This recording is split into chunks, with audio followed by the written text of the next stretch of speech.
പകൽക്കാലം ദിവസങ്ങളിൽ കടന്നു വന്ന് കർത്താവെ നിന്നെ ആരാധിപ്പാനും ബോധപ്പെടുത്തുവാനും രാവിലെ നിന്റെ സന്നിധിയിൽ ഒരുങ്ങി കാത്തിരുന്ന് അങ്ങയുടെ പാദപീഠത്തിലേക്ക് കടന്നു വരുന്ന കർത്താവെ, ഈ പകൽ ഞങ്ങളെ അവിടെ നിന്ന് അനുഗ്രഹിക്കണമെന്ന് പ്രാർത്ഥിക്കുന്നു. ബൈബിൾ സ്റ്റഡി, സൺഡേ സ്കൂള്, ആരാധന ഒക്കെ അപ്പച്ചൻ്റെ കരങ്ങളിലേക്ക് ഏൽപ്പിച്ചു തരുന്ന കർത്താവെ, പരിശുദ്ധ ആത്മാവിന്റെ പൂർണ്ണമായ നിയന്ത്രണത്തിൽ ആമേൻ ഇന്ന് പകൽക്കാലമായിരിക്കാൻ ഞങ്ങളുടെ എല്ലാവരുടെയും ജീവിതത്തിൽ അനുഗ്രഹമായി തീരുവാനുള്ള ഇടയാക്കണമെന്ന് പ്രാർത്ഥിക്കുന്നു. ദൈവകരങ്ങളിലേക്ക് ഏൽപ്പിക്കട്ടെ. ഒരുമിച്ച് അനുഗ്രഹിക്കും. പ്രാർത്ഥന കേട്ടതിനായ സ്തോത്രം. യേശുവിന്റെ നാമത്തിൽ തന്നെ ആമേൻ.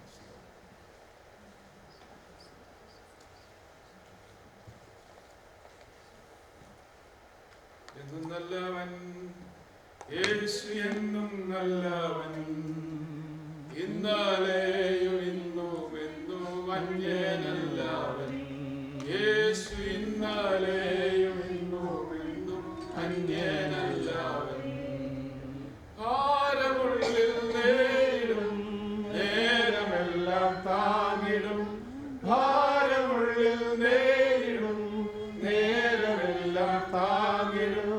സാരമില്ലെന്നോയിടും തന്മാർവിലെന്നെ ചേർത്തിടും, സാരമില്ലെന്നോയിടും തന്മാർവിലെന്നെ ചേർത്തിടും.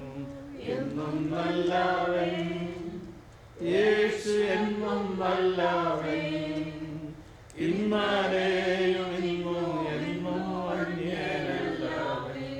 യേശു ഇന്നലെയും ഇന്നും എന്നും അന്യനല്ലവൻ.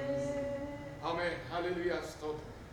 നമ്മൾ ബൈബിൾ സ്റ്റഡി ആയിട്ട് ദൈവസന്നിധിയിലേക്ക് കടന്നു വന്നിരിക്കുന്നു. Price the Lord.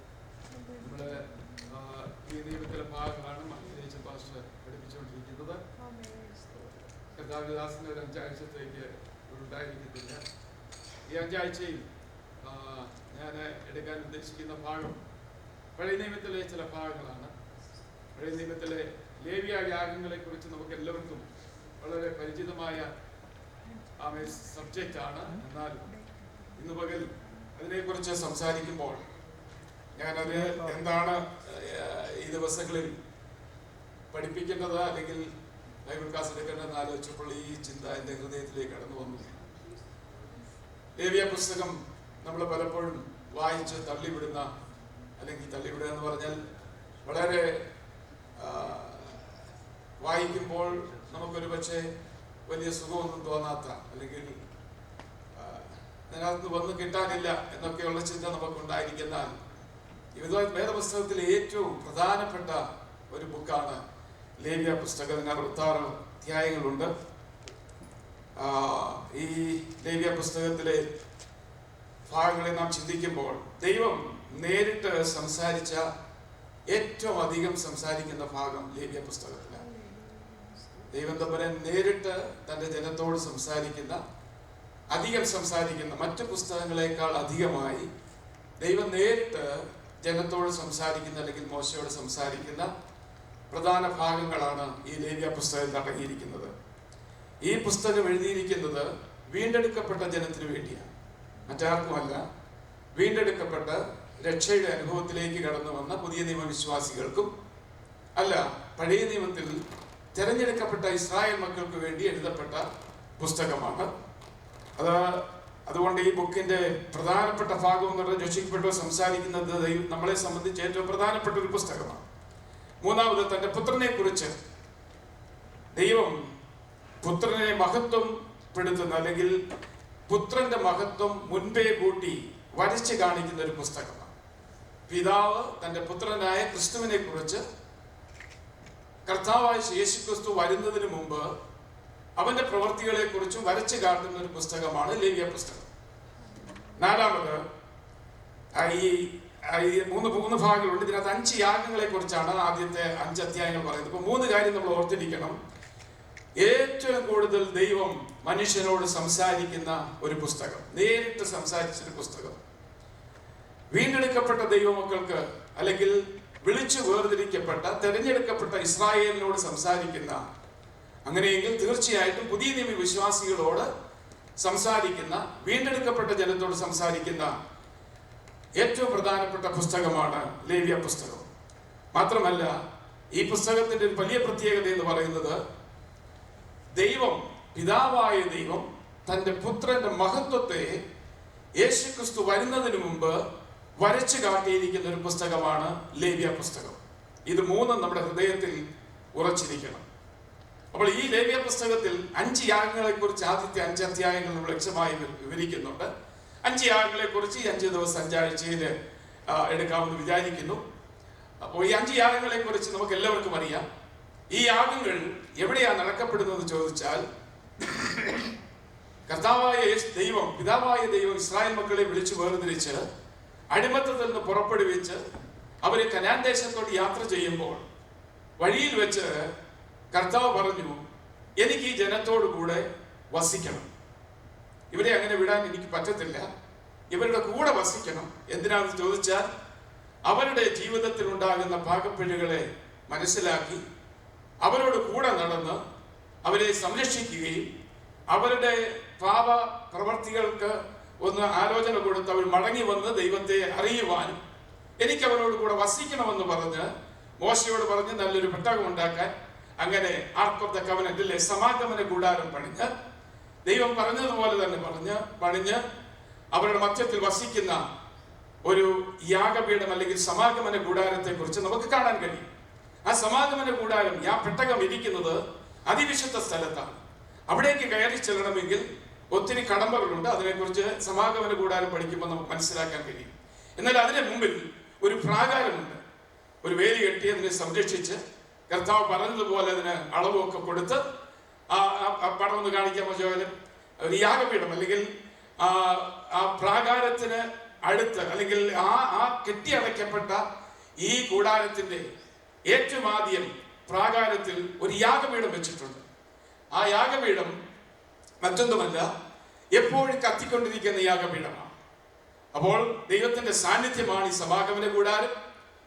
മനസ്സിലാക്കുമ്പോൾ അതിനകത്ത് ഈ ദൈവത്തിന്റെ ജന്മം അല്ലെങ്കിൽ ഇസ്രായേൽ മക്കൾ ഈ പ്രാകാരത്തിലേക്ക്, ആ പെട്ടകത്തിന് അതിന്റെ ആ വേലിക്കകത്തിരിക്കുന്നതാണ് സമാഗമന കൂടാരം. അതിനകത്ത് അതിവിശുദ്ധ സ്ഥലമുണ്ട്, വിശുദ്ധ സ്ഥലമുണ്ട്, പ്രാകാരമുണ്ട്.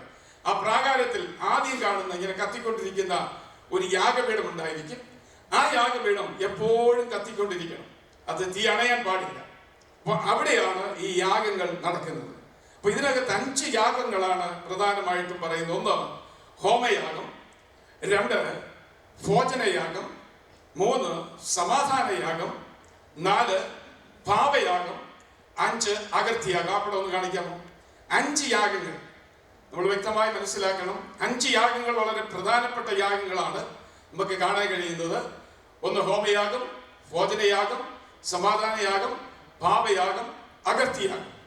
ഈ യാഗങ്ങൾ ദൈവം തമ്പുരാൻ ലേവ്യ പുസ്തകത്തിൽ 1 മുതൽ 5 വരെയുള്ള അധ്യായങ്ങളിൽ 1-ാം അധ്യായത്തിൽ ഹോമയാഗത്തെക്കുറിച്ചും 2-ാം അധ്യായത്തിൽ ഭോജനയാഗത്തെക്കുറിച്ചും 3-ാം അധ്യായത്തിൽ സമാധാനയാഗത്തെക്കുറിച്ചും 4-ാം അധ്യായത്തിൽ പാപയാഗത്തെക്കുറിച്ചും 5-ാം അധ്യായത്തിൽ അകർത്തിയാഗത്തെക്കുറിച്ചും പറയും.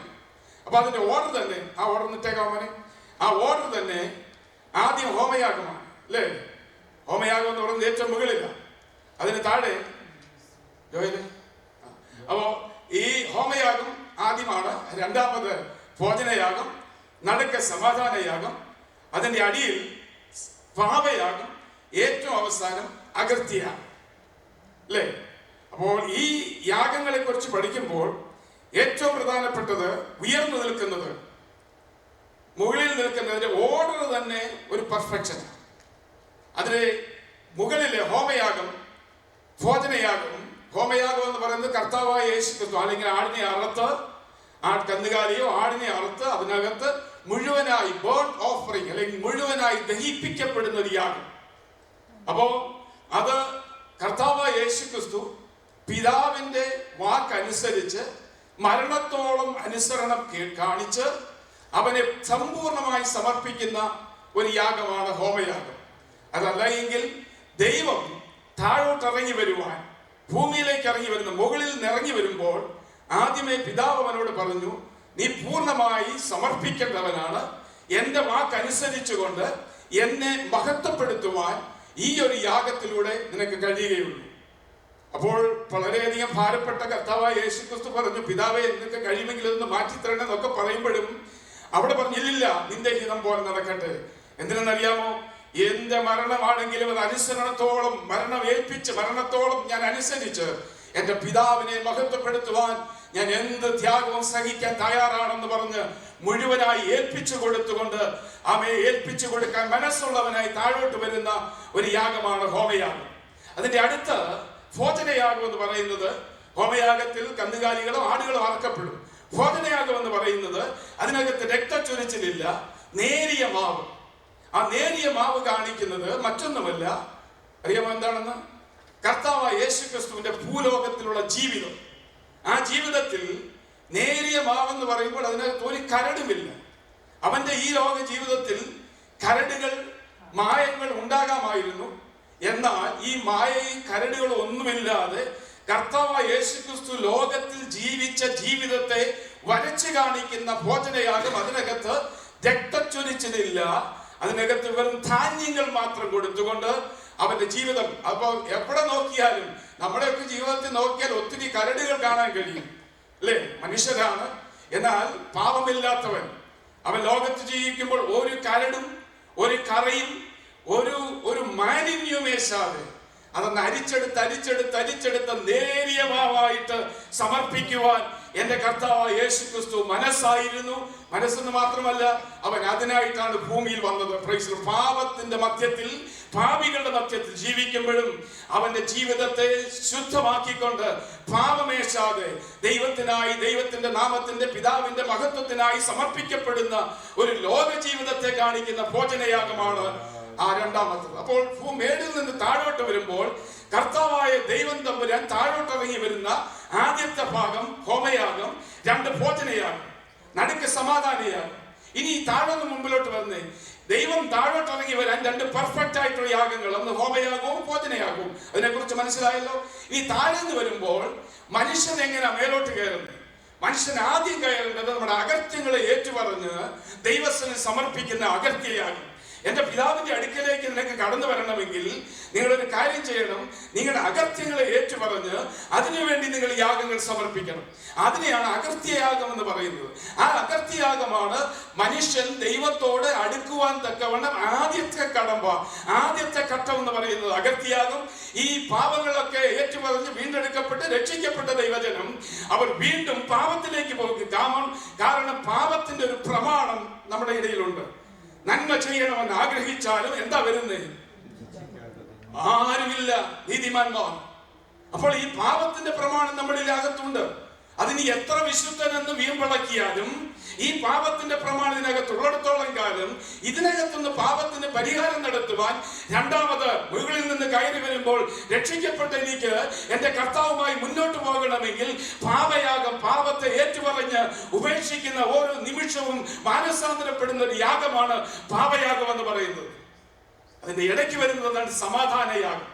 ഈ സമാധാനയാഗമാണ് അവൻ ഇരുപക്ഷത്തെ ഒന്നാക്കി തീർക്കുന്ന ഒരു യാഗമാ സമാധാനയാഗം. ഫെലോഷിപ്പ്, ഒരു കൂട്ടായ്മയാണ് അവിടെ കാണിക്കുന്നത്. പഞ്ചയാഗത്തെ കുറിച്ച് മനസ്സിലായല്ലോ. ഹോമയാഗവും ഭോജനയാഗവും മുകളിൽ നിന്ന് പിതാവായ ദൈവം തമ്പുരാൻ തന്റെ പുത്രനെ ലോകത്തിലേക്ക് അയച്ച് സമാധാനം തരുവാനായിട്ട് 2 യാഗങ്ങൾ അവന്റെ ജീവിതത്തിൽ. ഒന്ന്, അവൻ പൂർണ്ണമായി ദൈവത്തിന് വേണ്ടി, പിതാവിന് വേണ്ടി സമർപ്പിച്ച് മഹത്വപ്പെടുത്തി താഴോട്ട് വന്നതിന് ശേഷം അവന്റെ ലോകത്തിലെ ജീവിതം വളരെ പെർഫെക്റ്റ് ആയിട്ട് ഒരു പെർഫെക്റ്റ് സാക്രിഫൈസ്, പെർഫെക്റ്റ് ഓഫറിംഗ്. അത് രണ്ടാമത്തെ യാഗമായി ഭോജനയാഗം. അവിടെ മൂന്നാമത് വരുന്നത് സമാധാനമാണ്. ആ സമാധാനം വരണമെങ്കിൽ താഴെ ഒരുവൻ കയറി വരണം. ഞങ്ങൾ കയറി വരുമ്പോൾ ആദ്യ അകൃത്യയാഗം നടത്തി ഞങ്ങളുടെ അകൃത്യങ്ങളെ ക്ഷമിച്ചു തന്ന് അത് കഴിഞ്ഞിട്ട് പാപയാഗത്തിലേക്ക് വന്ന് ഏതെങ്കിലും കുറവുകൾ ഉണ്ടെങ്കിൽ അതിന് ക്ഷമിച്ചിട്ട് അവയെ സമാധാനം തരുന്ന ദൈവത്തിന്റെ മുമ്പാകെ ഒരു ഉടമ്പടിയുമായി ഇരുപക്ഷത്തെ ഒന്നാക്കി തീർക്കുന്ന സമാധാന യാഗത്തിൽ നമ്മളൊരു കൂട്ടായ്മ ദൈവമായിട്ട് അവയെ നടത്തുന്ന ഒരനുഭവമാണ് സമാധാനയാഗം. Praise the Lord. അപ്പോൾ ഈ പ്രാകാരത്തിന് നടുവിൽ ഒരു യാഗപീഠം കത്തിയിരിപ്പുണ്ട്. അതിനകത്തേക്ക് കടന്നു വരുമ്പോൾ ആദ്യ ഹോമയാഗം നടത്തണം. ദൈവത്തിന്റെ ജനം ആരാധനയ്ക്ക് കടന്നു വരുമ്പോൾ ആ ഹോമയാഗവും ഭോജനയാഗവും ഒക്കെ അന്ന് അവരൊരു സ്തോത്രം ദൈവസന്നിധിയിൽ ആരാധനയ്ക്ക് വേണ്ടി ഉപയോഗിച്ചുവെങ്കിൽ പുതിയ നിയമവിശ്വാസികളായിരുന്നു നമ്മൾ ഓരോരുത്തരും അവൻ ഇറങ്ങി വന്ന ദൈവത്തെ അവൻ തന്നെ സമ്പൂർണമായി പിതാവിനെ മഹത്വപ്പെടുത്തുവാൻ പൂർണ്ണമായി ഏൽപ്പിച്ച് കത്തിയെരിയുവാൻ ഏൽപ്പിച്ചു കൊടുത്ത് സ്തോത്രം മരണത്തോളം അനുസരണം കാണിച്ച് താഴോട്ട് വന്ന ആ പിതാവ് ആ പുത്രൻ പിതാവിനെ എങ്ങനെ മഹത്വപ്പെടുത്തിയോ അതേ നിലയിൽ നമ്മൾ ഓരോരുത്തരും ദൈവത്തെ മഹത്വപ്പെടുത്തുവാൻ തക്കവണ്ണം നമ്മളെ തന്നെ കളയുന്ന അനുസരണത്തോടെ ദൈവത്തെ മഹത്വപ്പെടുത്തുവാൻ ആ മഹത്വം അവന് കൊടുക്കത്തക്ക നിലയിൽ കർത്താവ് യേശുക്രിസ്തുവിനെ മഹത്വപ്പെടുത്തുമ്പോൾ അവൻ പിതാവായ ദൈവം മഹത്വപ്പെടും. Price the Lord. ലോക ജീവിതവും അവൻ താഴോട്ട് കയറി വരുമ്പോൾ അകത്യമാകെ ഏറ്റെടുത്ത് അവൻ ഈ കടന്നു വരുന്നവരെല്ലാം വരുമ്പോൾ ആടിനെ മാടിനെയൊക്കെ കൊണ്ടുവന്ന് അറുത്ത് അവരുടെ പാപത്തിന് യാഗമായി അകത്യത്തിന് യാഗമായി അമർപ്പിച്ച് അതിനുശേഷം പാപയാഗം നടത്തുന്നവരുണ്ട്, പിന്നെ സമാധാന യാഗം നടത്തുന്നവരുണ്ട്. അവൻ ഭോജനയാഗം ഏറ്റവും പ്രധാനപ്പെട്ടത് ഹോമയാഗമാണ്. Price the Lord. അത് നമ്മൾ അറിഞ്ഞിരിക്കും. അപ്പോൾ പിതാവിനെ സമ്പൂർണമായി സമർപ്പിക്കുന്ന ഒരു പുത്രന്റെ യാഗത്തെ കുറിച്ചാണ് ഹോമയാഗത്തിൽ വ്യക്തമായി പറയുന്നത്. മരണത്തോട് ഏൽപ്പിക്കപ്പെട്ട് മരണത്താൽ അനുസരണത്താൽ തന്നെത്താൻ ഏൽപ്പിച്ചു കൊടുത്ത ഒരു ഹോമയാഗം കർത്താവായ യേശുക്രിസ്തു അന്ന് ആടുകളെയും കാളകളെയും വെട്ടി അറുത്ത് അതിനകത്ത് ഇട്ടെങ്കിൽ ഇനി അതിന്റെ ആവശ്യമില്ല. ഒരുവൻ നമുക്ക് വേണ്ടി ഹോമയാഗം നടത്തപ്പെട്ടു. പിതാവിനെ മഹത്വപ്പെടുത്തുവാൻ തന്നെത്താൻ ഏൽപ്പിച്ചു കൊടുത്തു കാൽവരി ക്രൂശിൽ സ്തോത്രം എരിഞ്ഞടങ്ങുമ്പോൾ ആ ഹോമയാഗത്തിൽ നമ്മൾ ഓരോരുത്തരും ദൈവത്തെ മഹത്വപ്പെടുത്തത്തക്ക നിലയിൽ പുത്രൻ കാണിച്ച വലിയ പ്രവൃത്തിയെ ഓർത്ത് നമ്മൾ ദൈവത്തെ സ്തുതിക്കുവാനായി ആരാധനയ്ക്ക് കടന്നു വരുമ്പോൾ ദൈവത്തെ മഹത്വപ്പെടുത്തുവാൻ തക്കവണ്ണം ഇടയാകട്ടെ. അത് കഴിച്ച ശേഷമാണ് സ്തോത്രം അതിനെ കുറിച്ച് ഭോജനയാഗത്തെ കുറിച്ച് ഞാൻ പറഞ്ഞു. ഈ ലോകത്തിലെ ജീവിതം കാണിക്കുന്നു, സമാധാനയാഗം അവൻ സ്ഥാപിച്ച സമാധാനത്തെ കാണിക്കുന്നു, പാപയാഗം നമ്മളിലുള്ള പാപത്തെ ഏറ്റുപറയുന്നു, അഞ്ചാമത് അകത്യാഗത്തെ കുറിച്ച് പറയുന്നു. അതിന്റെ അർത്ഥം ഇനി അടുത്തത് മനുഷ്യൻ ദൈവസന്നിധിയിലേക്ക് അടുത്ത് വരുമ്പോൾ താഴത്തെ ഓടലിൽ നിന്ന് മുകളിലോട്ടാ പോകേണ്ടത്. അപ്പോൾ ഇന്ന് ആരാധനയ്ക്ക് കടന്നു വരുന്ന നമ്മൾ ഓരോരുത്തരും മുകളിൽ നിന്ന് താഴോട്ടല്ല, താഴെ നിന്ന് മുകളിലോട്ട് കയറണം. എന്തിനു വേണ്ടിയാ? എന്റെ ദൈവമായ ഒരു സമാധാനം സ്ഥാപിക്കുവാൻ. അതിന് അകത്യാഗം നമ്മൾ നടത്തി കഴിഞ്ഞു അല്ലേ? നമ്മൾ വീണ്ടെടുക്കപ്പെട്ടവരാ, നമ്മൾ രക്ഷിക്കപ്പെട്ടവരാ. അപ്പോൾ അത് കർത്താവ് യേശുക്രിസ്തുവിന്റെ അടുക്കലേക്ക് കടന്നു വന്ന് അകത്യം ചെയ്തതിനു ശേഷം അകത്യം മറയ്ക്കപ്പെട്ട് നമുക്ക് വീണ്ടെടുപ്പ് കർത്താവ് തന്ന് ദൈവമക്കളായി തീരുമ്പോൾ വീണ്ടും ദൈവസന്നിധിയിലേക്ക് കടന്നു ചെല്ലുമ്പോൾ പാപയാഗത്തിനൊരു പ്രാധാന്യതയുണ്ട്. ഈ യാഗം സമർപ്പിക്കുമ്പോൾ ഒരു കാര്യം മനസ്സിലാക്കണം. ഒരിക്കൽ അകത്യാഗം നടത്തി രക്ഷിക്കപ്പെട്ടെന്ന് വിചാരിച്ചുകൊണ്ട് ദൈവസന്നിധിയിലേക്ക് കടന്നു വരരുത്. ദൈവസന്നിധിയിൽ കടന്നു വരുന്ന നമ്മൾ അകത്യാഗത്തിൽ യാഗം നടത്തിയവരാണ് കടന്നു വരേണ്ടത്, അല്ലെങ്കിൽ വീണ്ടെടുക്കപ്പെട്ടവരാണ് കടന്നു വരേണ്ടത്. പക്ഷെ ദൈവസന്നിധിയുടെ അടുത്ത് വരുമ്പോൾ പാപയാഗത്തിന്റെ അടുക്കലേക്ക് കടന്നു വന്ന് നമ്മളെ തന്നെ ശോധന ചെയ്യുവാൻ, ഓരോ നിമിഷവും നമ്മളെ തന്നെ ശുദ്ധീകരിച്ച് മാനസാന്തരത്തിന്റെ അനുഭവത്തിലേക്ക്, വീണ്ടെടുക്കുന്ന അനുഭവത്തിലേക്ക് നമ്മൾ മടങ്ങി വരത്തക്ക നിലയിൽ ഏറ്റുപറഞ്ഞുപേക്ഷിക്കുന്ന ഒരു പാപയാഗത്തിൽ രണ്ടാമതായിട്ട് കടന്നു വരണം. പിതാവ് ആഗ്രഹിക്കുന്നത് മുകളിൽ നിന്ന് താഴോട്ടാണെങ്കിൽ നമ്മൾ ആഗ്രഹിക്കുന്നത് താഴെ നിന്ന് മുകളിലോട്ടാ. എവിടെയാ ചെല്ലുന്നേ? സമാധാനം വരുത്തുന്ന ഇരുപക്ഷത്തെയും മതിലുകളെ ഇടിച്ചു കളഞ്ഞ് ഒന്നിച്ച് പിതാവും പുത്രനായ കർത്താവുമായി പിതാവുമായി ഒരു സമാധാന കരാർ, ഒരു പ്രൊപ്പിയേഷൻ അവിടെ നമുക്ക് കാണാനായിട്ട് കഴിയും. ദൈവത്തിലെ ആ സ്ഥാനത്ത് എത്തി ദൈവവുമായിട്ട് ഒരു ആരാധന, ഒരു ഫെലോഷിപ്പ് കൂടുന്നതാണ് നമ്മുടെ ജീവിതത്തിലെ ഏറ്റവും വലിയ ദൈവം നമ്മൾ ഇന്ന് ആഗ്രഹിക്കുന്നത്. അതിനുശേഷം നമുക്ക് മനസ്സിലാക്കേണ്ടത് ഈ ലോകത്തിൽ ജീവിച്ച് കാണിച്ച ഒരു തരി പോലും ഇല്ലാതെ അവൻ കാണിച്ചുവെങ്കിൽ ആ ഒരു യാഗം കഴിക്കുമ്പോൾ നമ്മൾ മനസ്സിലാക്കണം, എന്റെ ജീവിതത്തിൽ ഒരു തരി പോലും കാണാൻ പാടില്ല. കർത്താവായ യേശുക്രിസ്തുവിനെ അനുകരിക്കുന്ന ദൈവമക്കളെ, ഈ ലോക ജീവിതത്തിൽ തരികളെ കരടുകൾ കടന്നു വരാമെന്നാൽ അതൊക്കെയും മാറ്റി ഈ ലോക ജീവിതത്തിൽ ശുദ്ധീകരണം പ്രാപിച്ചവരായി മുന്നോട്ട് പോകാൻ തക്കവണ്ണം ഇവിടെയാകണം. അതിന് വേണ്ടത് നമ്മൾ 3 കാര്യങ്ങൾ നമ്മൾ അറിഞ്ഞിരിക്കണം. ആദ്യം യാഗങ്ങൾ കൽപ്പിക്കുന്നതിന് മുമ്പ് ദൈവം തമ്മിലെ പ്രമാണങ്ങളെ കുറിച്ച് അവരോട് പറയുക. നമുക്കറിയാം, ദൈവം പ്രസാദിക്കുന്ന ഒരു യാഗമാണ്. നമ്മൾ ആലയത്തിലേക്ക് കൊണ്ടുവരുമ്പോൾ ആമേൻ, ദൈവം പ്രസാദിക്കുന്നത് അതിന് ജീവിതം വിശുദ്ധമാകണം. അതിനാ താഴേന്ന് വരേണ്ടത്. ജീവിതം വിശുദ്ധമാകാനാണ്. ആമേൻ, 1 ശമൂവേൽ പുസ്തകം 13-ാം അധ്യായം 8 മുതൽ 14 വരെയുള്ള വാക്യങ്ങൾ ഒന്നാമത്തെ കാര്യത്തെക്കുറിച്ച് പറയുന്നു. 1 ശമൂവേൽ 13-ന്റെ 8 മുതൽ 14 വരെ. രണ്ടാമത്തത് 2 ദിനവൃത്താന്തം 26-ന്റെ 16 നമുക്ക് കാണാൻ കഴിയും. മൂന്നാമത് മലാക്കി 1-ന്റെ 8, നിങ്ങൾ കൊണ്ടുവരുന്നെങ്കിൽ പെർഫെക്റ്റ് ആയിട്ടുള്ളതിനെ കൊണ്ടുവരണം, ഇല്ലെങ്കിൽ ശാപം വലിച്ചു വയ്ക്കും. ആരാധനയ്ക്ക് കടന്നു വരുമ്പോൾ നിങ്ങൾ കൊണ്ടുവരേണ്ടത് പെർഫെക്റ്റ് ഉള്ളതിനെ ആയിരിക്കണം. അതുകൊണ്ട് അതിനെക്കുറിച്ച് അധികം സംസാരിക്കാൻ ആഗ്രഹിക്കുന്നില്ല. അവയിൽപ്പെട്ട് തീർക്കേണ്ടത് കൊണ്ട് നമുക്ക് മുന്നോട്ട് പോകാം. ദൈവം യാഗങ്ങൾ കൽപ്പിക്കുന്നതിന് അവൻ ചില പ്രമാണങ്ങളെ കൊടുത്തു. അതാണ് നമ്മൾ 1-ാം അധ്യായത്തിൽ കാണുന്നത്. Price the Lord. ഹോമയാഗങ്ങളെ കുറിച്ചും ഭോജനയാഗത്തെ 5 യാഗത്തെ കുറിച്ചും കൽപ്പിക്കുന്നതിന് മുമ്പായിട്ട്, ഇത് ആചരിക്കുന്നതിന് മുമ്പ്, ഈ യാഗങ്ങൾ നടത്തുന്നതിന് മുമ്പ് ചില പ്രമാണങ്ങൾ നമുക്കുണ്ടായിരിക്കണം. അത് ഒന്നാമത്തത്, ബൈബിൾ പറയുന്നത് പോലെ ഏതു വിധേനയും അവനെ ആരാധിക്കാൻ നമുക്ക് കഴിയുകയില്ല. വേദപുസ്തകത്തിന്റെ അടിസ്ഥാന പ്രകാരം ദൈവത്തെ ആരാധിപ്പാൻ, അതാണ് പഴയ നിയമത്തിൽ വ്യക്തമായി പ്രമാണങ്ങൾ കൊടുത്തു. പുതിയ നിയമത്തിലേക്ക് കടന്നു വരുമ്പോൾ സത്യ നമസ്കാരികൾ സത്യത്തിലും ആത്മാവിലും ആരാധിക്കണം. അതാ ദൈവം തമ്പുരാൻ ആഗ്രഹിക്കുന്ന ആരാധന. നമ്മുടെ ആരാധന ദൈവം പ്രസാദകരമാകണമെങ്കിൽ നമ്മൾ എങ്ങനെയായി തീരണം? സത്യത്തിലും ആത്മാവിലും ആരാധിക്കുന്നവരായി തീരണം. അവിടെ ഇവിടെ ഉണ്ടെന്ന് പറഞ്ഞ് അവിടെ ഇരിക്കുന്നത് ഇവിടെ ഇരിക്കുന്ന ദൈവം എന്ന് പറഞ്ഞ് മുന്നോട്ട് പോകാനല്ല, ആത്മാവിൽ ദൈവത്തെ ആരാധിക്കാൻ. അതിന്റെ അർത്ഥം praise the lord, hallelujah, praise, നമ്മുടെ പൂർണ്ണ ഹൃദയത്തോടെ ദൈവത്തെ ആരാധിപ്പാൻ തക്കവണ്ണം നമുക്ക് കഴിയണം. ആമേൻ, സ്തോത്രം, ഹല്ലേലൂയ. അവിടെ പറയുന്നത് ആമേൻ, അവിടെ നമുക്ക് കാണാൻ കഴിയും. യാഗങ്ങൾ ഏത് യാഗങ്ങൾ അർപ്പിക്കുന്നതിന് മുമ്പ് ഏത് വിധനെ അവനെ ആരാധിക്കാൻ കഴിയുകയില്ല. നമ്മൾ സൺഡേ ആരാധനയ്ക്കായി കടന്നു വരുമ്പോൾ, അല്ലേ, നമ്മൾ ആരാധനയ്ക്കായിട്ട് കടന്നു വരിക. ഒരു ഉദാഹരണം, സൺഡേ ആരാധനയ്ക്ക് കടന്നു വരുമ്പോൾ ആമേൻ, സ്തോത്രം, വന്ന് ആരാധിച്ചു പോകുന്നതിലല്ല ദൈവം പ്രസാദിക്കുന്നത്. മറിച്ച് കഴിഞ്ഞ 5-6 ദിവസത്തെ ആരാധന, പ്രൈസ് ദി ലോർഡ്, അല്ലേ, നമ്മുടെ ആത്മാവിന്റെ ആരാധന, ഈ കഴിഞ്ഞ ദിവസങ്ങളിലെ ജീവിതം ആമേൻ നമ്മുടെ ആരാധനയ്ക്ക് പുറകിൽ കൊടുക്കണം. സൺഡേ ആരാധനയ്ക്ക് കടന്നു വരുമ്പോൾ ഒരു വേദോത്സവം എടുത്തോണ്ട് ഇനി പോരാനല്ല, മറിച്ച് ഈ കഴിഞ്ഞ 6 ദിവസങ്ങൾ ജീവിച്ച ജീവിതം, ആമേൻ, സ്തോത്രം, അല്ലെങ്കിൽ ആ ജീവിതങ്ങൾ ആമേൻ പുറകിൽ കൊടുത്തുകൊണ്ട് വേണം. ആമേൻ, സ്തോത്രം, കഴിഞ്ഞ ആഴ്ച ജീവിച്ചത് ദൈവത്തിന് പ്രസാദകരമായിരുന്നെങ്കിൽ മറന്നു പോകരുത്. ശനിയാഴ്ച ഒരു പ്രാർത്ഥന നടത്തി ഞായറാഴ്ച ചെന്ന് ആരാധനയ്ക്ക് പോയി, ആമേൻ, സ്തോത്രം, തിരുവത്താഴം ഉണ്ടെങ്കിൽ അത് കഴിച്ചു പോകുന്നതല്ല ആരാധന. ആമേൻ, സ്തോത്രം, അതല്ല ദൈവം ആഗ്രഹിക്കുന്നത്, അതിലല്ല ദൈവം പ്രസാദിക്കുന്നത്. കഴിഞ്ഞ ദിവസങ്ങളിൽ ആമേൻ, സ്തോത്രം, നമ്മുടെ ജീവിതം ആരാധനയുടെ പുറകിൽ കൊടുക്കാൻ നമുക്ക് കഴിയണം. നമ്മുടെ കഴിഞ്ഞ ദിവസങ്ങളിലെ ആമേൻ, സ്തോത്രം, ജീവിതം വിശുദ്ധമാണോ എന്ന് നമ്മളെ തന്നെ ശോധന ചെയ്യണം. നമ്മൾ വീണ്ടെടുക്കപ്പെട്ട ദൈവമക്കളെ ദൈവം ആഗ്രഹിക്കുന്നത് കൊണ്ട് ഒരു ദിവസത്തെ 2 മണിക്കൂറത്തെ ആരാധനയല്ല ദൈവം പ്രസാദിക്കുന്നത്, മറിച്ച് എല്ലാ ദിവസവും നമ്മൾ ദൈവസന്നിധിയിൽ അവൻ എപ്രകാരമായിരിക്കുന്നു എന്നുള്ള ചിന്ത നമ്മളെ ഭരിച്ചുകൊണ്ട് വേണം അവൻ ഈ സൺഡേയിൽ ആരാധനയ്ക്ക് കടന്നു വരുന്നെങ്കിൽ ഇവിടെ ദൈവത്തിന്റെ മഹത്വം വെളിപ്പെടും. അവിടെ ദൈവത്തിന്റെ മഹത്വം പ്രദർശിക്കുവാൻ തക്കവണ്ണം, കാണുവാൻ തക്കവണ്ണം നമുക്കിടയാകും. Praise the Lord. ആമേൻ, സ്തോത്രം, ജീവിച്ച ദൈവത്തിന് പ്രസാദകരമായിരുന്നെങ്കിൽ, ആമേൻ, കഴിഞ്ഞ 6 ദിവസം നമ്മൾ ജീവിച്ച ജീവിതം ദൈവത്തിന് പ്രസാദകരമായിരുന്നെങ്കിൽ ഇന്ന് നാം കൊടുക്കുന്ന ആരാധനയിൽ ദൈവം പ്രസാദിക്കും. ഇല്ലെങ്കിൽ വെറുതെ സ്തോത്രം പറയുന്നതേ ഉള്ളൂ. നമ്മളെ തന്നെ ശോധന ചെയ്യുവാനായിട്ടിടയാകണം. ആമേൻ, സ്തോത്രം, ബോധിച്ചതുപോലെ ആരാധിക്കേണ്ട ആരാധനയല്ല. ലേവ്യ പുസ്തകത്തിൽ വളരെ കർക്കശമായി ദൈവം തമ്പുരാൻ നിബന്ധനകൾ ഏർപ്പെടുത്തുമ്പോൾ പറയുന്നത് ആമേൻ വന്നുപോയി ആരാധിക്കുന്ന ആരാധനയല്ല.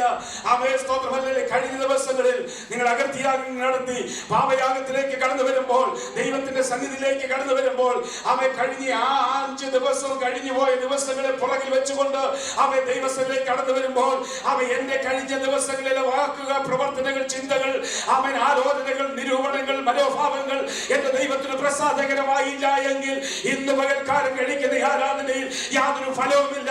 അവൻ അതിനുവേണ്ടി ഇന്ന് പകൽ ദൈവസന്നിധിയിൽ ഏൽപ്പിച്ചു കൊടുത്ത് അവൻ നമ്മളെ തന്നെ ശോധന ചെയ്ത് അവൻ പാപത്തെ ഏറ്റുപറഞ്ഞ് ദൈവത്തെ ആരാധിക്കുക. കർത്താവ്, ഇന്ന ദിവസം ഇന്ന വാക്കിൽ എനിക്ക് തെറ്റിപ്പോയി, എന്റെ കുടുംബജീവിതത്തിൽ ഇന്ന ഭാഗത്ത് ഒരു തെറ്റ് വന്നുപോയി, എന്റെ ഇടപാടുകളിൽ ഇന്ന ഭാഗത്ത് ഒരു തെറ്റ് വന്നുപോയി എന്ന് പറഞ്ഞ് സമ്പൂർണ്ണമായി സമർപ്പിച്ച് ദൈവസന്നിധിയിൽ സൺഡേ ആരാധനയ്ക്ക് കടന്നു വരുമ്പോൾ പുറകിലത്തെ ആ ദിവസങ്ങൾ അവൻ ദൈവത്തിന് പ്രസാദകരമായില്ലെന്ന് തോന്നുന്നുവെങ്കിൽ ഇന്ന് പകൽ ഏറ്റുപറഞ്ഞ് ഈ പാപയാഗത്തിന് സമർപ്പിച്ചുകൊണ്ട് ഒരു സമാധാനം സ്ഥാപിക്കുവാൻ, ഒരു ഫെലോഷിപ്പ് സ്ഥാപിക്കുവാൻ ദൈവം ഇതിനെ നമുക്ക് കഴിയണം. ഇതാ ദൈവം ആഗ്രഹിക്കുന്ന ആരാധന. Praise the Lord. Hallelujah. ഇല്ലെങ്കിൽ പൗലോസ് പറയുന്നത് അവൻ അങ്ങനെ ചെയ്യുന്നില്ല എങ്കിൽ നിങ്ങൾ ആരാധിക്കുമ്പോൾ അവൻ നിങ്ങൾ ശിക്ഷാവധിയും തിന്നുകയും കുടിക്കുകയും ചെയ്യുന്നു. തന്നെ താൻ ശോധന ചെയ്തിട്ട് വേണം ആരാധന എന്ന് പറയുമ്പോൾ ഈ തിരുവത്താഴം മാത്രമല്ല, ഈ കടന്നു വരുന്ന ആരാധനയാ, തിരുവത്താഴം ആരാധനയാ, അതിൽ നിന്ന് ഭക്ഷിക്കുമ്പോൾ ഒരു ആരാധനയാ, നമ്മൾ ദൈവത്തിന് സ്തോത്രം കൊടുക്കുമ്പോൾ ഒരു ആരാധനയാ. ഈ ആരാധിക്കുമ്പോൾ നമ്മളൊരു കാര്യം മനസ്സിലാക്കണം, തന്നെ താൻ ശോധന ചെയ്തിട്ട് വേണം ഈ ആരാധന കഴിക്കുവാൻ, ദൈവത്തിന് മഹത്വം കൊടുക്കുവാൻ. അത് കഴിയുന്നില്ല എങ്കിൽ തന്നെ താൻ ശോധന ചെയ്ത് അവൻ പാപയാഗത്തിൽ അവൻ നമ്മളെ തന്നെ ഏൽപ്പിച്ചു കൊടുത്തു ശുദ്ധീകരണം പ്രാപിച്ച് എന്റെ ദൈവത്തെ മഹത്വപ്പെടുത്തി ഒരു സ്തോത്രം നാം പറയുന്നെങ്കിൽ ആ സ്തോത്രമാണ് ഏറ്റവും പ്രധാനപ്പെട്ട യാഗം. അത് സ്വർഗത്തിലെത്തി അവൻ ദൈവത്തിന്റെ മഹത്വം താഴേക്ക് ഇറങ്ങി വരാനായിട്ട് ഇടയാകും. അതാ ദൈവം ആഗ്രഹിക്കുന്നത്. Praise the Lord. Hallelujah. ആമേൻ. സ്തോത്രം. ഹല്ലേലൂയ. ദൈവസഭ പലപ്പോഴും ബലഹീനമായി പോകുന്നതിന്റെ കാരണം ഇത് തന്നെയാണ്. ദൈവസഭ ബലഹീനമാകുന്നതിന്റെ കാരണം മറ്റൊന്നുമല്ല, ആരെയും അന്യോന്യം കുറ്റം പറഞ്ഞിട്ട് കഥയില്ല. നമ്മളെ തന്നെ സഭയായി ദൈവസ്ഥ ഏൽപ്പിച്ചു കൊടുക്കുവാൻ ഓരോ ദിവസവും കർത്താവ് വിളിച്ചു വേർതിരിച്ചത് വിളിക്കൊരു ആശയുണ്ട്. അവൻ ആ വിളിയുടെ ആശ മനസ്സിലാക്കി ദൈവമക്കളെ നാം ദൈവസന്നിധിയിൽ സമർപ്പണത്തോടു കൂടി ആയിരുന്നില്ല എങ്കിൽ അവന് വെറും കുഞ്ഞുകളെയല്ല. സൺഡേ ആരാധനയ്ക്ക് വരുമ്പോൾ ദൈവത്തിന് പ്രസാദകരമായ ആരാധന കഴിക്കുന്നില്ല എങ്കിൽ അത് ശിക്ഷാവധിക്കും അത് ശാപത്തിനും ഇടയാകുമെന്ന് പൗലോസ് പറഞ്ഞിട്ടുണ്ടെങ്കിൽ ഇന്ന് പകൽക്കാലം കണ്ടുണർന്നിട്ട് ദൈവസന്നിധിയിൽ ഏൽപ്പിച്ചു കൊടുക്കുവാൻ കഴിഞ്ഞ ദിവസങ്ങളിലെ അവൻ അകർത്തിയാകത്തിൽ നിന്ന് മോചിപ്പിച്ചുവെങ്കിൽ ആമേൻ. സ്തോത്രം. ഹല്ലേലൂയ. അവിടെ പറയുന്നത് ആമേൻ. Price the Lord. സ്തോത്രം. എഫെസ്യർ 2-ാം അധ്യായത്തിൽ പറയുന്നുണ്ടല്ലോ ആമേൻ. സ്തോത്രം. ഹല്ലേലൂയ. ആമേൻ. എവിടെ നമ്മളെ വിളിച്ചു വേർതിരിച്ച് അകൃത്യങ്ങളിൽ നിന്നും പാപങ്ങളിൽ നിന്നും വേർതിരിച്ച് ദൈവത്തിന്റെ മക്കളാക്കി തീർത്ത് അവനോട് കൂടെ ഇരുത്തപ്പെട്ട നമ്മൾ ഈ ദൈവത്തെ പ്രസാദിപ്പിക്കുവാൻ, അവന് സമാധാനത്തിൽ കൊണ്ടുവരുവാൻ, ഒരു ഫെലോഷിപ്പ് കൊണ്ടുവരുവാൻ താഴെ നിന്ന് നമ്മളൊന്ന് കയറി വരണം. കാരണം മുകളിൽ നിന്ന് അവൻ ചെയ്യാനുള്ളത് ചെയ്തു. അവന്റെ പുത്രനെ താഴേക്ക് ഇറക്കി. അവൻ സമ്പൂർണ്ണമായി കരിക്കപ്പെട്ടു, എരിക്കപ്പെട്ടു, തീയിലാകപ്പെട്ടു, ക്രൂശീകരിക്കപ്പെട്ടു. അവന്റെ ജീവിതം നമ്മൾ വരച്ചു കാണിക്കുമ്പോൾ അവൻ ആഗ്രഹിക്കുന്ന ഒരു വിഷയമുണ്ട്. താഴെ നിന്ന് നമ്മൾ കയറി വരുമ്പോൾ അകർത്തിയാഗം പ്രാപിച്ച ദൈവവൈതലേ, അവൻ സമാധാനം ലഭിക്കണമെങ്കിൽ സഭയ്ക്കകത്തും കുടുംബത്തിനകത്തും വ്യക്തി ജീവിതത്തിലും സമാധാനം പ്രാപിക്കുവാൻ, അവനുമായി ആചരിക്കുവാൻ പാപയാഗത്തിന് ഒരു പ്രത്യേകതയുണ്ട്. അവൻ ഞാൻ നന്മ ചെയ്യണമെന്ന് ആഗ്രഹിച്ചിട്ടും പല ദിവസങ്ങളിലും തിന്മ തന്നെ നമ്മുടെ ഹൃദയത്തിൽ വന്നു, നമ്മുടെ സംസാരത്തിൽ വന്നു, നമ്മുടെ ചിന്തയിൽ വന്നെങ്കിൽ അത് ഏറ്റുപറയേണ്ട സ്ഥലമായി ഈ യാഗപീഠം. Praise the Lord. എന്തിനെന്നറിയാം? ദൈവം പ്രസാദിക്കുവാൻ. ഒരു കാര്യം കൂടെ പറഞ്ഞ് നാം ജയിഞ്ഞാറ്റൊന്ന് അവസാനിപ്പിക്കാൻ ആഗ്രഹിക്കുക. Price the Lord. സ്തോത്രം. ഹല്ലേലൂയ. അതുകൊണ്ട് ശിക്ഷാവധി തിന്നുകയും കുടിക്കുകയും ചെയ്യാതെ ആമേൻ. സ്തോത്രം. പൗലോസ് പറയുന്നത് പോലെ ദൈവസന്നിധി ശോധന ചെയ്തിട്ട് വേണം കഴിക്കുന്നതും കുടിക്കുന്നതും മാത്രമല്ല, അതിനത്തിൽ നിന്നൊരു സ്തോത്രയാഗം വരുമ്പോൾ ഇത് അർപ്പിക്കുന്ന സ്തോത്രയാഗമാ, സമാധാനയാഗമാ. ആ യാഗം അർപ്പിക്കുമ്പോൾ നമ്മളെ തന്നെ ഒന്ന് ശോധന ചെയ്തിട്ട് വേണം ആലയത്തിലേക്ക് കടന്നു വരുമ്പോൾ. ഞാൻ ഇന്ന് ബന്ധപ്പെട്ട് ഈ ആലയത്തിലേക്ക് കടന്നു വന്നത് ദൈവത്തിന് പ്രസാദകമാകണമെങ്കിൽ കഴിഞ്ഞ 5 ദിവസത്തെയും 6 ദിവസത്തെയും പുറകിൽ നിർത്തിയിട്ട് ആമേൻ. സ്തോത്രം. ഹല്ലേലൂയ. എന്നെ തന്നെ ഒന്ന് ശോധന ചെയ്ത് നാം ദൈവത്തെ ആരാധിക്കുന്നുവെങ്കിൽ ആത്മാവിന്റെ അഭിഷേകത്തിന്റെ ശക്തി മാത്രമല്ല, ദൈവത്തിന്റെ മഹത്വം ഇതിനകത്ത് വെളിപ്പെടുമെന്നുള്ളതിന് യാതൊരു സംശയമില്ല. Price the lord. ഹല്ലേലൂയ. ആമേൻ. സ്തോത്രം. പൗലോസ് പ്രത്യേകം പറയുന്നുണ്ട്, തന്നെ താൻ ശോധന ചെയ്യണം. നമുക്കെല്ലാവർക്കും എടുക്കാം മറ്റുള്ളവരെ ശോധന ചെയ്യാൻ. തന്നെത്താൻ ശോധന ചെയ്ത് വേണം. ആമേൻ. സ്തോത്രം. സ്ത്രീയുടെ ബ്രഹ്മ നഷ്ടപ്പെട്ടപ്പോൾ അതൊരു വേറൊരു ആമേൻ സ്തോത്രം ചിന്തയാ. നഷ്ടപ്പെട്ടപ്പോൾ അവൻ വിളക്ക് എടുത്ത് കത്തിച്ച് അടിച്ച് തൂത്തുവാരിയത് സ്വന്തം വീട്ടിലാ, അല്ലേ? ആമേൻ. ഇപ്പോഴത്തെ ലോകം അടിച്ചു വാരുന്നത് മറ്റേ വീട്ടിൽ പോയി നോക്കും. അവിടെ എന്തെങ്കിലും നമ്മുടെ 10 9 പോയാലും കുഴപ്പമില്ല, അവിടെ 1 പോയെങ്കിൽ അത് അടിച്ചു വാരാനായിട്ട് ഇല്ല. നമ്മുടെ വീട്ടിലെ നമ്മുടെ ജീവിതത്തെ ഒന്ന് ശോധന ചെയ്യുവാൻ ഇന്ന് പകൽക്കാലം നമ്മൾ ഓരോരുത്തരും തയ്യാറാകണം. ദൈവങ്ങളെ ആരും അറിയുന്നില്ല, ഞാൻ നിങ്ങളുടെ കൂടെ വസിക്കണമെന്ന് ആഗ്രഹിക്കുക. ദൈവം പറഞ്ഞിട്ടാ, അല്ല ആരും ചോദിച്ചിട്ടല്ല. മോശ പറഞ്ഞില്ല കർത്താവ് സാന്നിധ്യം കൂടെ വരണമെന്നേ പറയുള്ളൂ. കർത്താവ് പറഞ്ഞു, ഇല്ലല്ല മോശ, എനിക്ക് നിന്റെ കൂടെ ഒന്ന് വസിക്കണം. ഓ, എത്ര സ്നേഹവാനായ ദൈവമാണ്. ദൈവങ്ങളെ നമ്മൾ ജോലിക്കൊക്കെ പോകുമ്പോൾ നമ്മുടെ കൂടെ വസിക്കുന്നൊരു ദൈവമുണ്ട്. ആമേൻ സ്തോത്രം. ഹല്ലേലൂയ. വർഷത്തിലൊരിക്കൽ മാസത്തിലൊരിക്കലൊക്കെ ഇവർ ആരാധനയ്ക്ക് കടന്നു വരുമ്പോൾ അവർക്ക് തുറന്നിട്ടിരിക്കുക പ്രാകാരം. അതിവിശുദ്ധ സ്ഥലത്തോട്ട് കയറാൻ നിങ്ങൾക്ക് പ്രമാണമില്ല. അതിനു മുമ്പേ വന്നിട്ട് ആമേൻ സ്തോത്രം വസ്തു അർപ്പിച്ചതിന് ശേഷം പിന്നെ അകത്തോട്ട് പോയിട്ട് പുരോഹിതൻ വളരെ ഇതെല്ലാം വഹിച്ചുകൊണ്ട് അകത്തോട്ട് പോകുമ്പോൾ ഒരു കണ്ണാടി പോലെ ഒരു വെള്ളത്തിൽ തൊട്ടി അവിടെ വെച്ചിട്ടുണ്ടല്ലേ. ആ തൊട്ടിക്കകത്ത് അതിന്റെ അളവ് മാത്രം പറഞ്ഞിട്ടില്ല, തൊട്ടിയുടെ അളവ് ഒരിക്കലും പറഞ്ഞിട്ടില്ല. അത് നീള കടൽ പോലെ കിടക്കുകയാ. പക്ഷെ അത് നല്ല കണ്ണാടിയാ. ഈ പുരോഹിതൻ അകത്തോട്ട് പോകുമ്പോൾ എല്ലാം ശുദ്ധമായെങ്കിലും നിന്റെ എവിടെങ്കിലും ഒരു അശുദ്ധി ഉണ്ടെങ്കിൽ ഈ കണ്ണാടി നോക്കുമ്പോൾ വിശുദ്ധ ആ തൊട്ടിയിലല്ലേ ആമേ പ്രകാരത്തിനടുത്ത് ചെന്ന് ആമേ യാഗപീഠം കഴിഞ്ഞൊരു തൊട്ടി ഇരിപ്പുണ്ട്, അതിനകത്ത് വെള്ളം ഇരിപ്പുണ്ട്. ആ തൊട്ടി നോക്കുമ്പോൾ അറിയാം ആമേ എവിടെയെങ്കിലും അശുദ്ധി വന്നിട്ടുണ്ടെങ്കിൽ അതിനകത്തുനിന്ന് വെള്ളം കോരി എടുത്ത് അതിനെ ശുദ്ധീകരിച്ചിട്ട് വേണം അകത്തേക്ക് പുരോഹിതൻ കടക്കുവാൻ. അതിന്റെ അർത്ഥം മറ്റൊന്നുമല്ല, ദൈവത്തിന്റെ വചനമാകുന്ന ഈ തൊട്ടിക്കകത്ത് ആമേ പുതിയ നിയമസഭയെ ആമേ കണ്ണാടി പോലെ മുമ്പിൽ നിൽക്കുമ്പോൾ നമ്മളെ തന്നെ ശോധന ചെയ്ത് അഴുക്കുണ്ടെങ്കിൽ വചനമാകുന്ന വെള്ളമെടുത്തൊന്ന് കഴുകിയിട്ട് വേണം ഈ വിശുദ്ധ ആരാധനയിലേക്ക് പങ്കെടുക്കുവാൻ. അവൻ വസിക്കുന്ന സ്ഥലത്ത് വന്ന് ആരാധിപ്പാൻ അവൻ നമുക്കൊരു യോഗ്യത വന്നെങ്കിൽ അവൻ സ്തോത്രം ആ വലിയ കർട്ടൻ അവൻ നെടുകെ കീറി അവൻ നിനക്ക് എന്റെ അടുക്കലേക്ക് വരാമെന്ന് പറഞ്ഞ് കൃപാസനം തുറന്നിട്ട് തന്നെങ്കിൽ അന്ന് ആ കൃപാസനം തുറന്നിട്ടിട്ടില്ലായിരുന്നു. എല്ലാവർക്കും പുരോഹിതന് മാത്രമേ തുറന്നിട്ടിട്ടുള്ളൂ. എന്നാൽ ഇന്ന് നമുക്ക് വേണ്ടി തുറന്നിട്ടിട്ടുണ്ടെങ്കിൽ നമ്മളെ തന്നെ ശുദ്ധീകരിക്കുവാൻ അവൻ സ്തോത്രം വചനമെന്ന ഒരു വലിയ കടൽ, വെള്ളക്കടൽ നമ്മുടെ മുമ്പിലുണ്ട്. ആ കണ്ണാടി ഒന്ന് നോക്കിയിട്ട് ശുദ്ധീകരണം പ്രാപിച്ച് കഴുകൽ പ്രാപിച്ചിട്ട് വേണം ഇതിനകത്തോട്ട് വരുവാൻ. അടുത്തത് ഒരു കാര്യം ഇവിടെ പറയാൻ ആഗ്രഹിക്കുക. രണ്ടാമത്തെ വാക്യത്തിൽ പറയുന്നുണ്ട്, മറ്റേ ആദ്യത്തെ രണ്ട് വാക്യം ലേവ്യ പുസ്തകം 1:2 വാക്യങ്ങൾ യാഗം കഴിക്കുന്നെങ്കിൽ നിർബന്ധമില്ല. Price the Lord. അപ്പൊ ചോദിക്കും, നിർബന്ധിക്കേണ്ട ആരാധിക്കുവരെ? ഭാര്യ ഭർത്താവിനെ നിർബന്ധിക്കുന്നു, കുഞ്ഞുങ്ങളെ നിർബന്ധിക്കുന്നു, ആമേസ്തോറും വചനൊക്കെ നിർബന്ധിച്ചു. പക്ഷെ ആരാധന കഴിക്കുമ്പോൾ വലിയ നിർബന്ധമൊന്നുമില്ല. എനിക്ക് നിങ്ങളെ ആരാധന വലിയ നിർബന്ധമൊന്നും ഇല്ല. കഴിക്കുന്നെങ്കിൽ ഇവിടെ പ്രത്യേകം പറയും, നിങ്ങൾ ആരാധന കഴിക്കുന്നെങ്കിൽ, യാഗം കഴിക്കുന്നെങ്കിൽ കന്നുകാലികളോ ആടോ ഊനമില്ലാത്തതിനെ കൊണ്ടുവന്ന് യാഗം കഴിക്കണം. രക്തച്ചൊരിച്ചിൽ ആവശ്യമാണ് അല്ലേ? അങ്ങനെയല്ലേ വായിച്ചത്?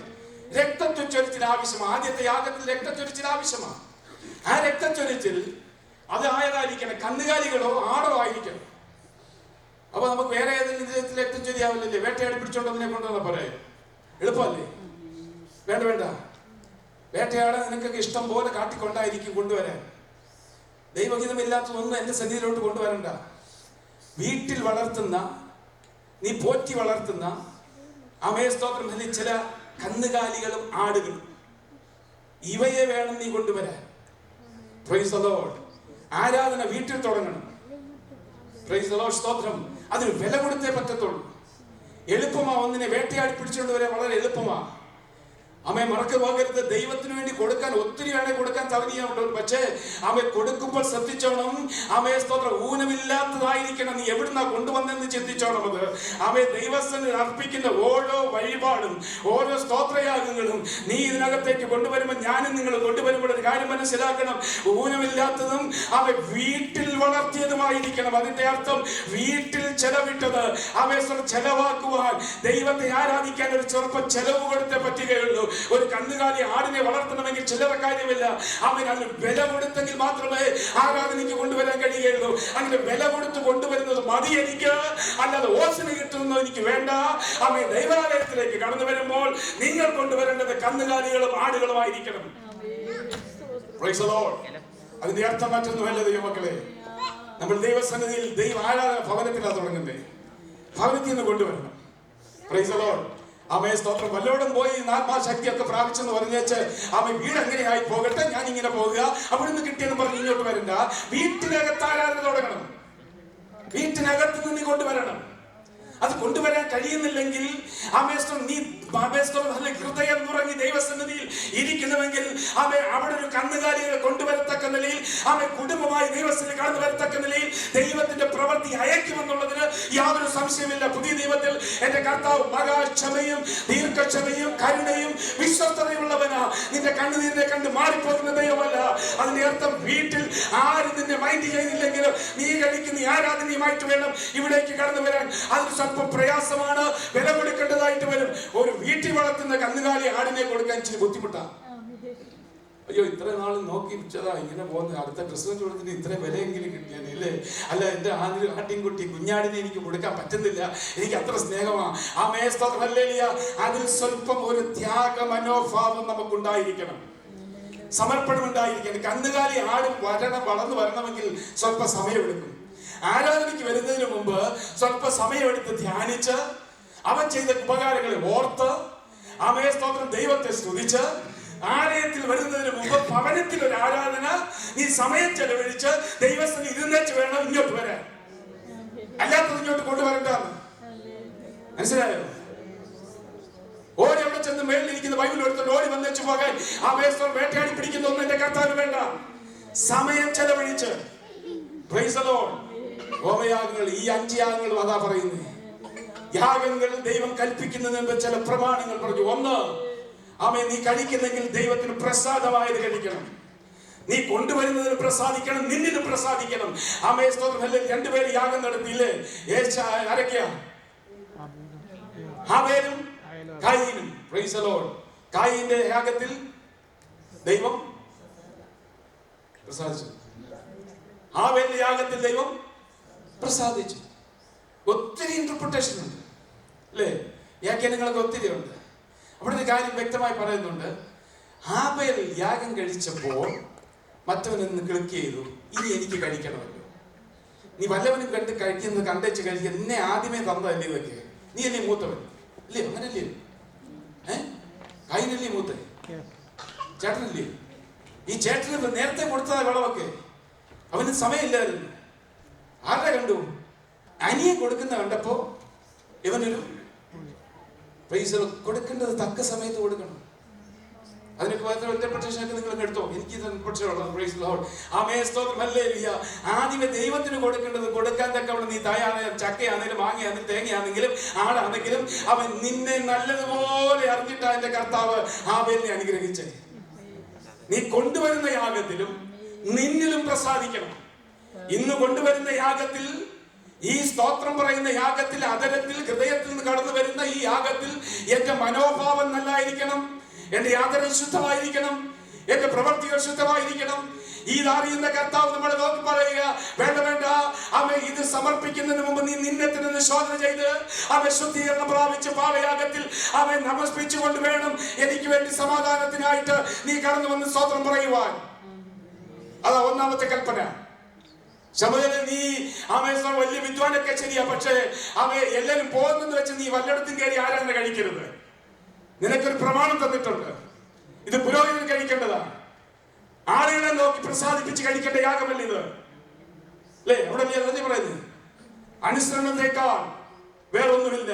നീ എന്തോ സമർപ്പിച്ചാലും ദൈവത്തിനെ അനുസരിച്ചുകൊണ്ട് വേണം ഈ യാഗം കഴിക്കുവാൻ. അനാക്കി പറയുക, ചത്തതിനെ ഒഴിഞ്ഞതിനെ മൂക്ക് പറ്റിയതിനെ ഒക്കെ കൊണ്ടുവന്നെച്ച് ഇങ്ങോട്ട് കൊണ്ടുവന്നെച്ച് നീ ആരാധിക്കരുത്. എന്നാ അങ്ങോട്ട് ഇരിക്കട്ടെ, ഓടിച്ചെന്ന് അവിടെ പോയിരുന്ന് സോദരൻ പറഞ്ഞ് ഇച്ചിരി സന്തോഷമായിട്ടൊക്കെ ഇരിക്കുക. നോ നോ നോ നോ, കന്നുകാലികളെ കൊണ്ടുവരണം, ആടുകളെ കൊണ്ടുവരണം. അടുത്ത പ്രമാണമല്ല, അത് വീട്ടിൽ വളർത്തുന്നതായിരിക്കണം. എവിടെന്നെങ്കിലും പിടിച്ചോണ്ട് വന്നേച്ച് സ്തോത്രം അല്ലെ തോന്നിയതുപോലെ സ്തോത്രം ഇസ്രായേൽ മക്കളോട്, നമ്മളോടല്ലേ പറയുന്നത്, ഞാൻ നിങ്ങളോടും അല്ല പറയുന്നത്, ഇസ്രായേൽ മക്കളോട് ദൈവം പറഞ്ഞ വാക്കുക. അപ്പൊ അതുകൊണ്ട് എന്നെ അത് തെറ്റിദ്ധരിക്കരുത്. പക്ഷെ നമുക്കൊരു കാര്യം ചിന്തിക്കണം.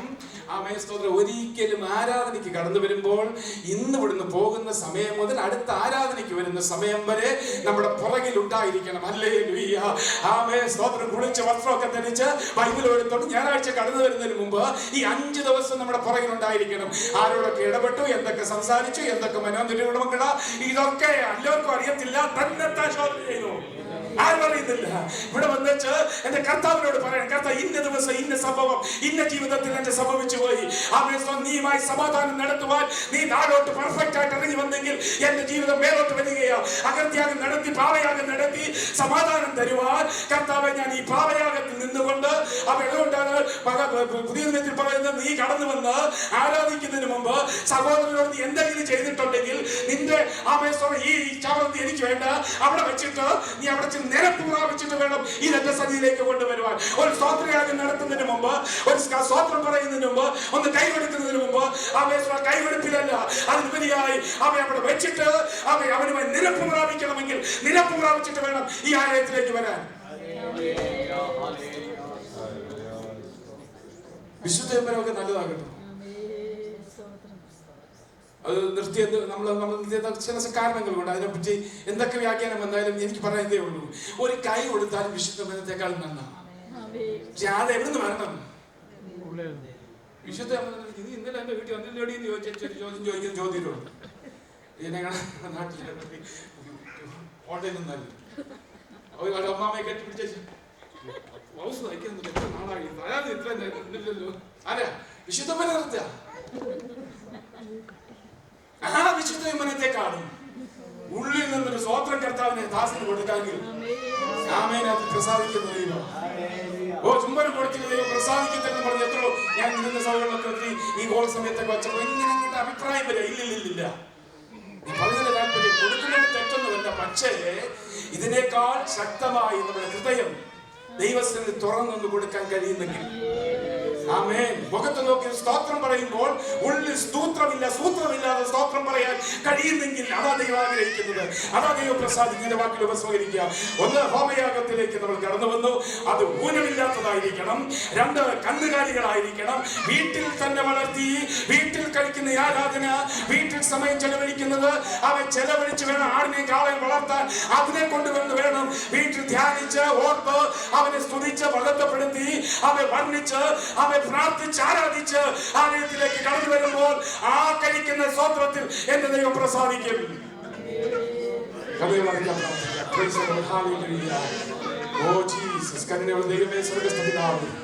ചില സമയത്തിനായി സ്തോത്രം തന്നെ ആലോചനയ്ക്കായി സ്തുതിക്കുന്ന ദൈവങ്ങളെ കർത്താവ് അനുഗ്രഹിക്കണമേ. കർത്താവ് ഞങ്ങൾ ഇന്ന് കേട്ടത് ഒരു ബൈബിൾ ക്ലാസ് ആയിട്ട് കേട്ട് പോകണം. കർത്താവ് നിന്റെ മഹത്വം ഞങ്ങളിൽ വെളിപ്പെടണം. ഈ കടന്നു വന്ന ചുരുക്കം പേര് ഞങ്ങളെ പൂർണ്ണമായി ശോധന ചെയ്യും. എന്തെങ്കിലും കർത്താവെ ഞങ്ങൾ യാഗം കഴിക്കുന്നതിന് മുമ്പ് ഞങ്ങൾക്ക് നിരപ്പ് പ്രാപിക്കാനുണ്ടെങ്കിൽ ഇന്ന് പകൽ നിരപ്പ് പ്രാപിച്ച് ദൈവസന്നിധിയിൽ യാഗം കഴിക്കുവാൻ ഞങ്ങളെ അവിടുന്ന് സഹായിക്കണം. പുറമെ ഉള്ളതിൽ നീ പ്രസാദിക്കത്തില്ല, പുറമെ കൊടുക്കുന്നതിൽ നീ പ്രസാദിക്കുന്നില്ല. കർത്താവ് ഞങ്ങളുടെ ഹൃദയങ്ങളെ അറിയുന്ന ദൈവം, ഞങ്ങളുടെ ഹൃദയങ്ങൾ നഗ്നവും മലർന്നതുമായി നിന്റെ മുമ്പിൽ ഇരിക്കുന്നു. ഹല്ലേലൂയ. ആബേലിനെ കുറിച്ചും കായീനെ കുറിച്ചും പലവിധമായ വ്യാഖ്യാനങ്ങളും പല ചിന്തകളും കടന്നു വരുന്നെങ്കിലും അവരുടെ ഹൃദയത്തെ കീറി മുറിച്ച് അറിഞ്ഞൊരു കർത്താവുണ്ട്.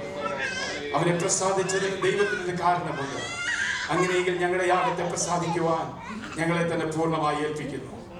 കഴിവുള്ളവരല്ല കർത്താവ്, ഞങ്ങളത് വിശുദ്ധരല്ല. ഇന്നത്തെ പകൽക്കാലം നിങ്ങളെ പൂർണ്ണമായി സമർപ്പിച്ച് നിന്റെ സന്നിധിയിൽ ഏൽപ്പിക്കുന്നു. അനുഗ്രഹിക്കപ്പെട്ട ആരാധനയൊക്കെ തരണം. പ്രാർത്ഥന കേട്ടതിനായി സ്തോത്രം യേശുവിന്റെ നാമത്തിൽ തന്നെ. ആമേൻ.